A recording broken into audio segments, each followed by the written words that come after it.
চক কথাটো হ'ল যে এজন শিল্পীৰ মৃত্যু হ'লে তেওঁৰ পৰিয়ালক আমি কেনেকৈ সংস্থাপন দিম সেই বিষয়ে চৰকাৰে আজিলৈকে কোনো নীতি প্ৰস্তুত কৰা নাই।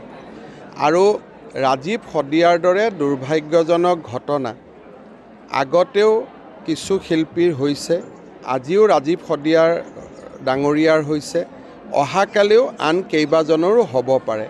গতিকে এই সম্পৰ্কত চৰকাৰৰ দৃষ্টিভংগী কেনেকুৱা হ'ব তাৰ বিষয়ে আমি আলোচনা কৰিম আৰু সময়ত আমি সকলোৰে লগত আলোচনা কৰি এই বিষয়ে সিদ্ধান্ত ল'ম। চক কথাটো হ'ল যে এজন শিল্পীৰ মৃত্যু হ'লে তেওঁৰ পৰিয়ালক আমি কেনেকৈ সংস্থাপন দিম সেই বিষয়ে চৰকাৰে আজিলৈকে কোনো নীতি প্ৰস্তুত কৰা নাই।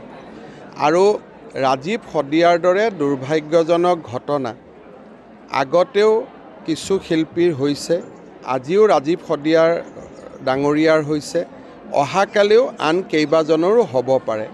গতিকে এই সম্পৰ্কত চৰকাৰৰ দৃষ্টিভংগী কেনেকুৱা হ'ব তাৰ বিষয়ে আমি আলোচনা কৰিম আৰু সময়ত আমি সকলোৰে লগত আলোচনা কৰি এই বিষয়ে সিদ্ধান্ত ল'ম। চক কথাটো হ'ল যে এজন শিল্পীৰ মৃত্যু হ'লে তেওঁৰ পৰিয়ালক আমি কেনেকৈ সংস্থাপন দিম সেই বিষয়ে চৰকাৰে আজিলৈকে কোনো নীতি প্ৰস্তুত কৰা নাই।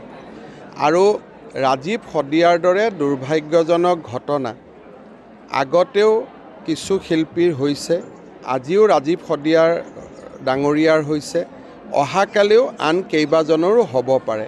গতিকে এই সম্পৰ্কত চৰকাৰৰ দৃষ্টিভংগী কেনেকুৱা হ'ব তাৰ বিষয়ে আমি আলোচনা কৰিম আৰু সময়ত আমি সকলোৰে লগত আলোচনা কৰি এই বিষয়ে সিদ্ধান্ত ল'ম। চক কথাটো হ'ল যে এজন শিল্পীৰ মৃত্যু হ'লে তেওঁৰ পৰিয়ালক আমি কেনেকৈ সংস্থাপন দিম সেই বিষয়ে চৰকাৰে আজিলৈকে কোনো নীতি প্ৰস্তুত কৰা নাই।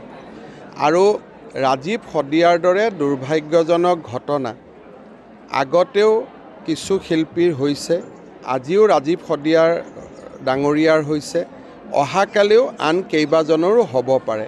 গতিকে এই সম্পৰ্কত চৰকাৰৰ দৃষ্টিভংগী কেনেকুৱা হ'ব তাৰ বিষয়ে আমি আলোচনা কৰিম আৰু সময়ত আমি সকলোৰে লগত আলোচনা কৰি এই বিষয়ে সিদ্ধান্ত ল'ম। চক কথাটো হ'ল যে এজন শিল্পীৰ মৃত্যু হ'লে তেওঁৰ পৰিয়ালক আমি কেনেকৈ সংস্থাপন দিম সেই বিষয়ে চৰকাৰে আজিলৈকে কোনো নীতি প্ৰস্তুত কৰা নাই। আৰু ৰাজীৱ শদিয়াৰ দৰে দুৰ্ভাগ্যজনক ঘটনা আগতেও কিছু শিল্পীৰ হৈছে, আজিও ৰাজীৱ শদিয়াৰ ডাঙৰীয়াৰ হৈছে, অহাকালিও আন কেইবাজনৰো হ'ব পাৰে। গতিকে এই সম্পৰ্কত চৰকাৰৰ দৃষ্টিভংগী কেনেকুৱা হ'ব তাৰ বিষয়ে আমি আলোচনা কৰিম আৰু সময়ত আমি সকলোৰে লগত আলোচনা কৰি এই বিষয়ে সিদ্ধান্ত ল'ম।